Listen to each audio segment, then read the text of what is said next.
Chapter 2 Spring 877 Edra sat at the center of the boat packed full of pilgrims. So many of them had stayed at the Holy Island that it had been difficult to find a place for her to sleep. She had sat on the steps of the monastery, looking out towards Street Cuthbert's Isle, wondering whether it would be safer for her to find a cave until first light, until the monk, that Edra believed to be suspicious of her circumstances, found a pile of straw and a cloak under which she could sleep above the horses along with a family who had travelled from Lincoln. The mother had fussed her, on hearing that she had been left behind by her family, and made her welcome beside her 3 daughters. But Edra had barely slept. Lindisfarne was land which the monks paid tribute to their landowner, Edra knew, and the landowner was Bibbenberg, and the lord to whom they must pay coin was her uncle Elfric. So there was little sleep for Edra that night, as she listened for sounds that her identity might be known, and that she was about to be hurried off back to her old fortress home, clutching her father's sword in its scabbard to her body. Her presence would probably even now be reported to her uncle, Edra thought, as the grey-gold light of the early morning pushed through the gaps in the masonry while the Lincolnshire family slept. But she had done all she could to act the part of poor, lost girl. She was from C. Hughes's, she had said. Her family were merchants. She had been taught her letters, and her father was pious. He had taught her Latin, and with it, the Bible. It wasn't much of a lie. Father Bicker had taught her Latin and English, and had indeed told her stories of God's greatness, of his punishment of his people with floods and plagues, and his mercy on the occasion of his sending down his only son to earth. He could be classed as her father, for he was father to all at Bibbenberg. In the morning, when all had been bright and fresh on the Holy Island, as if the night had washed clean the sins of the day before, the abbot, who had been suspicious of her landing and her injury, a monk, Beda, had taken her down to the quay, where a fleet of 5 dip-sailed boats were being filled with people, families, all pilgrims desperate to get to Street Cuthbert's Island. Feel the awesome presence of God. You will be with your family soon, Beda soothed, handing her a chunk of bread. Edra reached up for it gratefully. It had been a long time since her breakfast the day before, and the rowing had tired her. It had been Beda who had held her on his lap as another monk, a healer, had carefully removed the arrowhead. "This will hurt," he had said. "I'll be brave." Edra had played pretense with tears and fear doing the job. And it had hurt, and she had shed real tears. And the Beda had bathed it and dressed it, telling her in soft tones, "We will find your family. Get some rest and we will find it. Your father will know his sword." And Edra had been allowed to keep it, as a form of identification. "Girl," Beda's voice called her to her senses. "The boats are to leave. Will you come?" And with God's help, as the monk lifted her over the edge of the boat, the tide rushing them out away from the island, she would be deep into Pitland before news of her having reached Lindisfarne had been sent to Bibbenberg. 88,888,888. The shoal of boats leaving Lindisfarne were heading northwest into Pitland's Moray River. The wide headland ahead stood out against the sky, its green-blue land growing ever bigger as the sun insisted on rising and shining right down on them, as if pointing out their boats, Edra's boat, and then her. Sitting as she was by the young daughter of the Lincolnshire family, she slid to the planked bottom of the boat, wrapping her arms around her legs and pressing her face to her knees, her warm blonde hair spilling over her shoulders like a curtain. The woman of the family leaned over and touched her shoulder, muttering kind words about knowing how she must miss her family. The father eyed Edra's father's sword greedily, and when he tried to move it out of her reach, no doubt to keep it, she held on to its handle with all its might. It was her father's, the monk Beda said, who was sitting on the starboard bench a few people down. "I think she means to take it to him." Whether by the holy man's words, or that there were a few people watching the potential act of a man taking the property of a child, the Lincolnshire man cleared his throat, and leaned back, holding his wife's shoulders and looking out at the seascape. Edra glimpsed at all of this through her hair and vowed, though the monks had put her with this family in the belief it would keep her safe, to be clear of the pilgrims just as soon as they landed.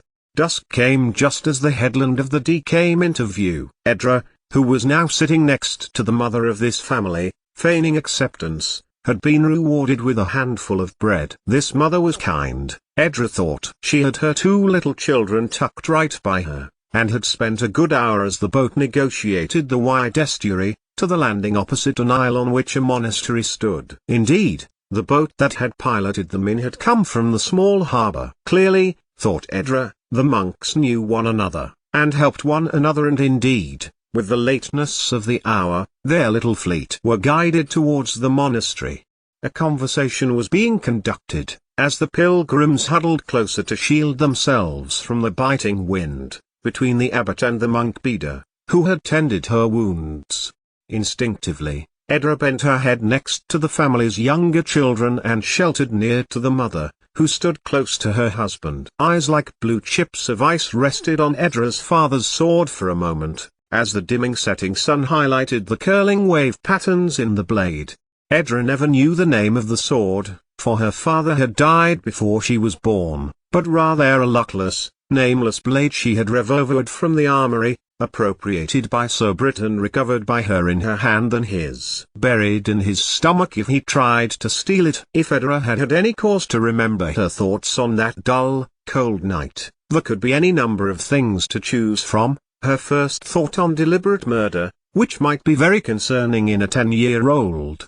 It might have been the monastery of Culdees itself, a dull, turreted, grey stone building, somewhere money had been poured to afford the richness of its construction. Somewhere where the doors were flanked by no less than a dozen monks waiting for the pilgrims. Somewhere Edra would get very familiar with in the future. Or it could be that, she thought, as she sheltered into the arms of the woman into whose family she had been thrust, an arrow wound to her hand, she could not trust those in authority to help her. More likely that news of her disappearance would have reached the community here already. Like just now, as the abbot rested his eye on Edra's face, his gaze lingering for a moment too long. When the time was right, she would have to make a run for it, and there would be no better opportunity than the next day, when they would cross the Forth. For the next part of their journey, their walk into Dulriada territory, to the west coast until they reached the sea, then out, to Iona itself, would begin at first light. Plenty of opportunities to lose herself, and find her own way, especially as she had wealth, tucked flat into her jerkin. "You don't have to be afraid," whispered the woman, against whose arm she had huddled. "You may come with us to Iona, to find your family." The man and the woman were shown a room off the main hall of the monastery where they could sleep, and, like the rest of the pilgrims, were charged a silver piece for food and lodging for the night. The man of the family paid dutifully, before Beda, the monk from Lindisfarne, escorted them to the central hall of the monastery where they were given bread and weak ale. Edra sat eating her bread, ignoring the weevils falling from it as she continued to pretend she was one of the family when she noticed, from the corner of her eye, that Beda was in animated conversation with the abbot, his gesticulation once or twice in her direction. Was he telling the man how she was discovered rowing towards the monastery with a hand wound? Did they know of her uncle? Had he raised the alarm of her disappearance and these holy men knew of it already? Edra ducked lower again, hoping she was being seen to be penitent and humble. But her mind raced. She must be free of the pilgrim party, and soon. In the cavernous antechamber the monks were at work, fetching and carrying to accommodate their unexpected, lucrative guests. Groups of people were ushered here and there, and the abbot, Bedin, spoke to the father of Edra's temporary foster family. He held out an old, wrinkled hand firmly to one side of the man, who grudgingly counted 4 coins into the abbot's hands. 5, corrected the abbot, raising his eyebrows to 3 children. At the slight hesitation, the man looked at Edra, his eyes narrowing, before flicking to the face of his wife, who bobbed her head for a moment. 5, agreed the man, reluctantly, before the abbot declared his thanks, stepping deftly across the granite flagstone floor. They were led up a set of spiral steps, which opened out into a wide chamber, already filling up with pilgrims from the boats that had been piloted into the monastery that evening. A lot of people sat in groups of 2s and 3s, huddled together, eating, or sleeping. Some, with small children, were nursing them or feeding them. The abbot picked his way through the people, the man and his family in tow. Edra scanned the people for space. Where would they be going? She couldn't see a place empty enough for all 5 of them. But the Abbot of Cullees was not taking them to a space in this room. Instead he was striding to a door at the far side of the room. Hand on the iron ring of the latch, he turned it. "It has space for you all, my lord," the Abbot said deferentially, his voice soft. The man looked taken aback. "Thank you," he murmured, not correcting the man as he ushered his family inside, his eye coming to rest on Edra's face again. A bed, set to one side of a larger one, was where the 2 children were to sleep. The young boy, aged about 5, struggled and wriggled in his mother's arms as tiredness overcame him. His sister took his arm and led him to the bed, speaking silent, soft words to him. Edra sat next to the girl, and looking between the woman and Deacon for signs that she had done the right thing. But the Nan and Bee woman were now standing by an arched window that looked down and be darkness onto the grounds of the monastery below, and further, onto the river, and the northern bank of the Forth. Next to the girl, her father's sword beside her, Edra lay, and closed her eyes. 88,888,888. An noise, like a tiny beast scratching its way in the dark on the hunt for food, awoke Edra. Blinking into the darkness, she wondered what shape was ahead of her, that of a shield which, upon its surface, as black as rocks that her uncle had once gifted her, were painted shimmering white dots. Edra blinked, and this time, realized that the dots were not paint, and the shield was, in fact, the outline of the window of the room to which she had been led, with the family she had been given to. She stared at the stars before a shiver brought her to her feet. By the lice-riddled straw was her father's sword, where she had lain it as the mother of the family tucked a thin, wool blanket around her arms. Swords had names, Edra knew, but this sword had belonged to the father she had never known. It had hung between 2 iron brackets at the back of the armory. She had never known her uncle touch it, or use it. But it had been Sir Brit who had, for a joke, placed the sword in her hand one week raid, autumn morning, and had knelt to her, calling her, "my lady." They had guffawed and snorted at her with the sword in hand, taller as it was than herself. And, at the same time that she was being mocked by the guards, Edra had felt a warmth, a rightness from the smooth, iron hilt in her hand. But she had never known its name. To her it was fed a sword, and, at the times her uncle would hit her, for not eating her food, for not learning to sew, for creeping out of her room at night to sit above the chapel and look at the stars. For when not even Father Becker had a kind word for her, she would hold it, swing it, clumsily, feel its weight, feel its ambition, belonging to the father she had never known. It wasn't his first sword, of course. That had been the one he had lost in battle when he had lost his life. When her brother had been lost to them, when she was just a mere baby. Second of everything. It suited her. Second sword, for a second-hand girl, raised for the second purpose in dynasties, a marriage contract. But her brother had been second-hand too. Father Becker had once told her how her father's eldest son, called Utad, had gone to fight against invading Danes and had lost his head. Her mother, who herself was second-hand to Elfric and had to deny Edra's existence, had, once Utad the elder had died, insisted Osbert should be rebaptized as Utad to meet his father's demand that his name be changed. Osbert became Utad, the brother she knew almost like a fairy tale, a legend. "I held him under a little too long," Father Becker had told Edra with a chuckle. Your mother was most distressed. Oh, that Father Becker was there now to comfort her. Edra knew she would endure his whacks for her disobedience, knowing his strong words would eventually melt to softness.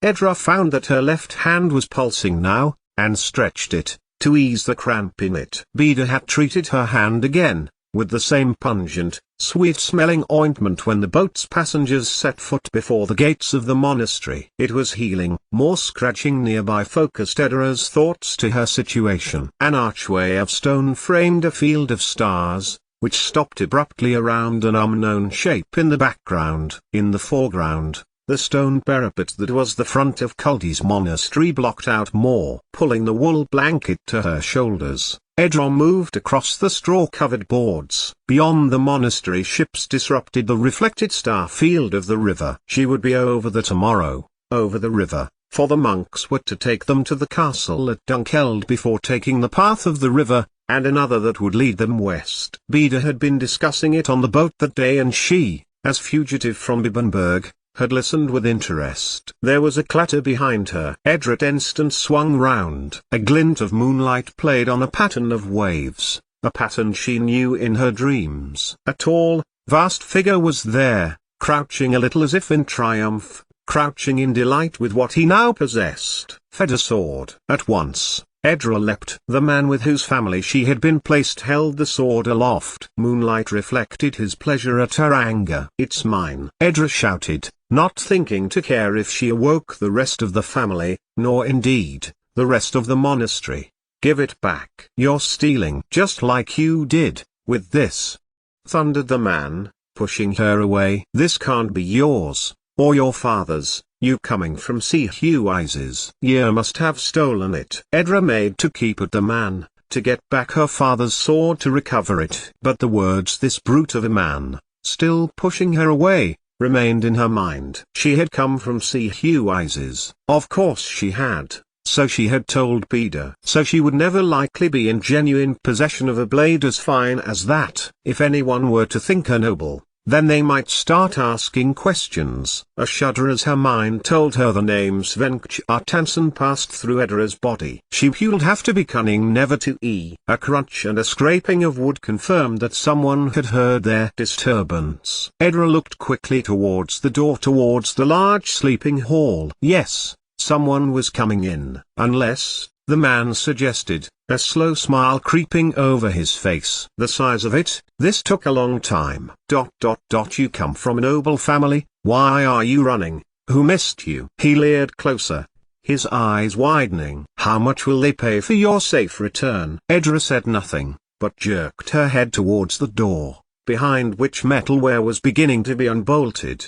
The big man followed her stare. It was enough. In a trice, Edra leapt towards him, bearing down as hard as she could with his teeth. At once, the man dropped the sword, which thudded onto the straw. He roared in pain, swiping out towards Edra, who missed most of the blows, though one hand caught the side of her face. She had it. Just as the door opened, the man staggering around after her, Edra ran to the window. It wasn't much higher than the turret tower at Bibbenberg, although it was the middle of the night and she would barely be able to see where she was going. That was if the walls of the monastery were not smooth. If they were, she was done for. Edra tossed her father's sword out of the window. It disappeared into the pitch black of the night, but the commotion in the room as voices were raised, the man's own sharp and indignant above all the rest.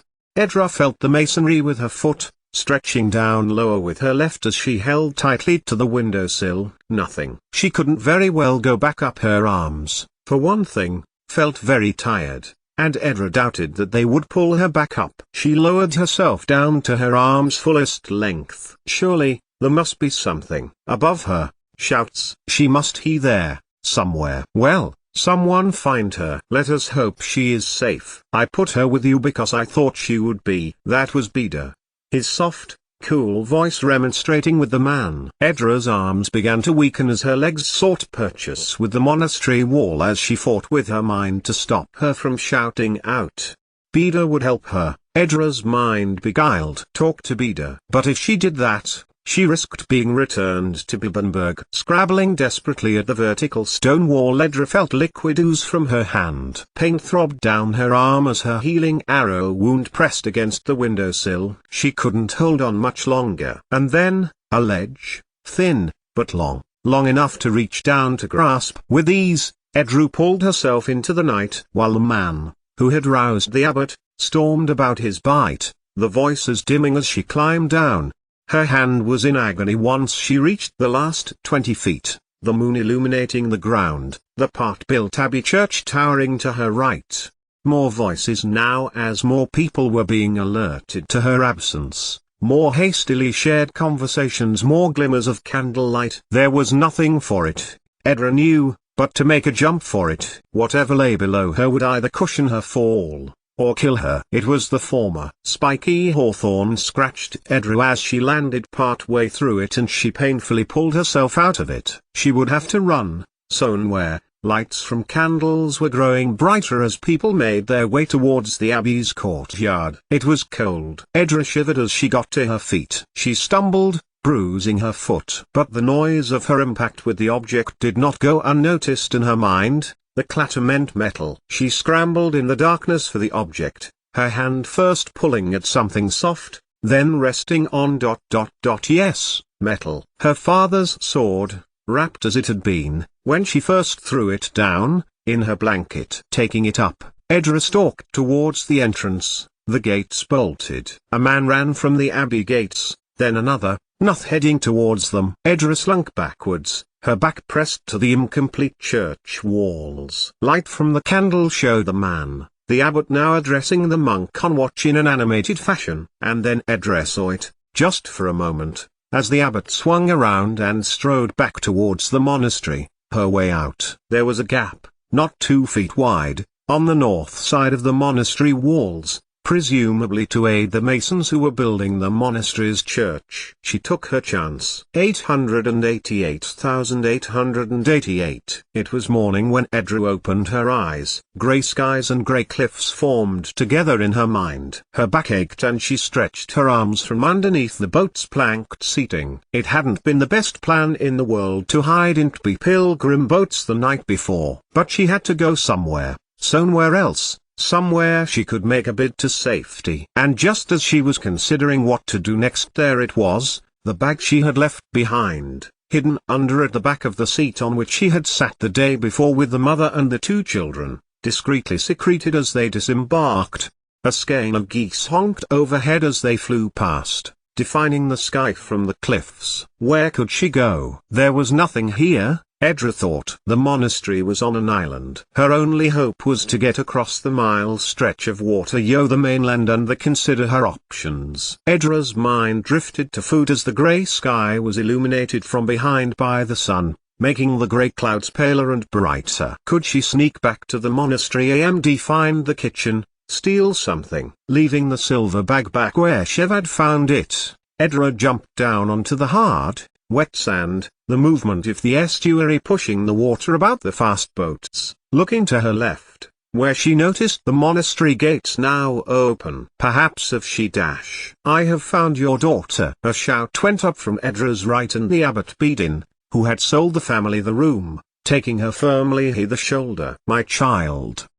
he exclaimed when he saw her appearance. Straggly salt-encrusted hair from the rain in the night, damp clothes, dirty face. From out of the gates of the monastery the family came, the mother and her 2 boys first, the father looming like a cliff, face angry. The woman, seeing he had spied Edra, put her hand on his arm. "You, where have you been?" "Waiting here." Edra hoped she sounded penitent. "We missed you so much," declared the mother, who was now trying to keep up the pretense that she was their daughter. "He's not my father," Edra cried, as the gulls below mocked her petulant cry. "I am her guardian, as well she knows," said the man, eyeing the sword with envy. Edra hid it behind her back, looked beseechingly at the woman, trying to make out that she was innocent. She looked uncertainly at her husband, who was nursing his leg. But whatever had been the outcome of the conversation between Abbot Blathmack and the men in whose company she had been obliged to keep,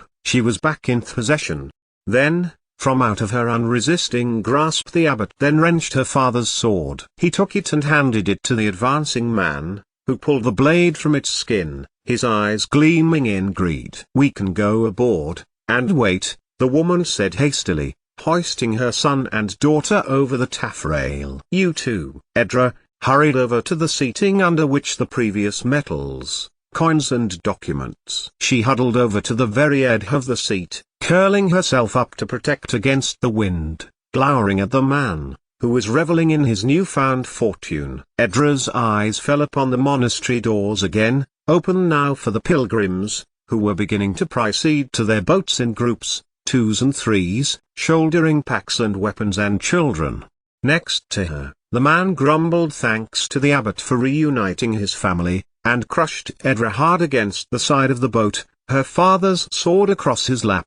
Edra felt resentful, and was feeling hungry. Her hand ached, and she lowered her head, folding it towards her body. The woman, as if reading her mind, handed her a rather large piece of graying bread, which fell apart in her hands, having been partially consumed by insects, several of which dropped out and into her lap. The boats cast off and it was clear they were crossing the Dee and heading to the northern shore. Edra sat motionless, looking at the water, the sporadic sunlight glinting on the undulations every so often as she thought. Get away from this family, Edra knew. Get right away. Get her father's sword, if she could. The boats were swift. Already, the monk Beda, in a craft ahead of them, was on his feet by the pilot, gauging the flat piece of earth ahead of them, where they would land. Edra wriggled, giving a helpless look to the woman. But she looked away, instead fussing over her own children, deliberately avoiding Edra's eye. Fed a sword pushed painfully into her leg. What was his plan? Edra thought. If it was to rape her, he would have done it by now. He had been insistent on continuing the lie that she, Edra, was his daughter, and in the whole endeavor of leaving, the details of her arrival at Lindisfarne had been overlooked. Then, a thought occurred to Edra. If it was so, then maybe she could use it to her advantage. She could pretend she was frightened, pretend she wanted to be with this family, and then no one would remember her mysterious arrival, and any inquiries sent from Bibbenberg. With renewed hope, Edra looked beyond the mud jetty, to the landscape beyond, and to the castle beyond, and realized she had seen it before. In a sketch in the back of one of Bibbenberg's holiest of manuscripts, the life of St. Oswald, Dunkeld Castle was drawn, as if the artist had sat on the very monastery bank behind them and drawn it to scale. It was home to the Pictish royal family, Father Bicot had told her. Those people long occupying the land in the north, he had said, his jaw set, and his mouth thin. They are the first peoples of this land, and they owned Northumbria too, until the Romans built the Great Wall. She had asked how he knew this. Bicot had explained that the Romans had written all of this down and, miraculously, when Rome had fallen to the barbarian, the documents had miraculously escaped destruction.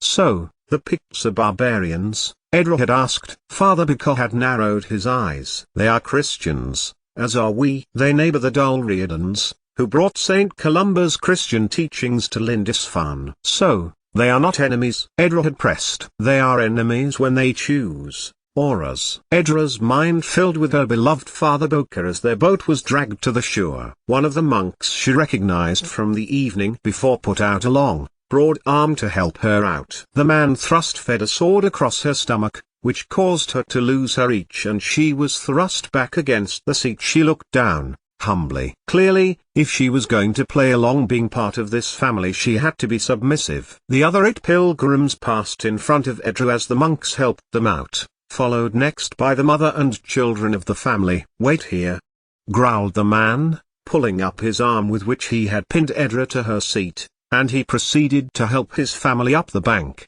using the biscabarded sword for support. We are going on, the monk, who had tried to help her, said, looking down kindly to Edra. Your father is? He broke off, apparently not knowing how to finish the sentence as the family strode off after the pilgrims. Perhaps, he is very protective of me, Edra offered, reaching under the bench boards. The bag was still there. Could she run? The monk held out his hand to haul her up. She took it. He wants to make sure we, but Edra, too, did not finish her sentence. Behind the monk a roar, like the loudest storm Edra had ever heard. She looked up, expecting the downpour. Ahead of her, on the dry road ahead, a castle loomed, like a sea eagle, the turrets to either side of the main gateway spreading out over the countryside as if predating it.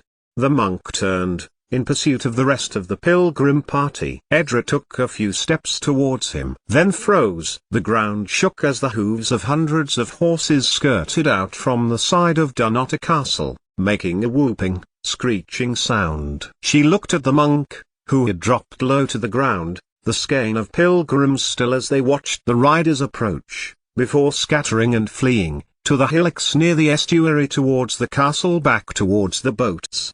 That had been a mistake. Those shambling back towards Edra were being scooped up and hacked down by axes and swinging metal fixed to poles. She stumbled back just a few feet from the boat now, and she scrubbed for the reeds to help her back in. Now the gate of the castle was opening, a gate banging open. More men poured out and Edra could see that they were dressed similarly to her uncle's troops, plain helmet and leather clothing tight-fitting, spilling out behind the rider QT the front, arraying out to engage the others who had appeared on the field of battle first. They must be Norse, Edra reasoned. Their clothing was made of animal skins, their fair hair in elaborate braids. But before her mind could reckon on what to do next, to seize the boat, or to hide, her eye was drawn to a pair of riders who were charging at a small group near the narrow strand next to the estuary, one of them holding aloft a sword inexpertly and failing to do any damage or deflect any blow. Edra strained upwards behind large clumps of grass that were between the castle and the boats. It was the family she had fallen in with. The father was wielding fed a sword as he was cut down, his wife and children next.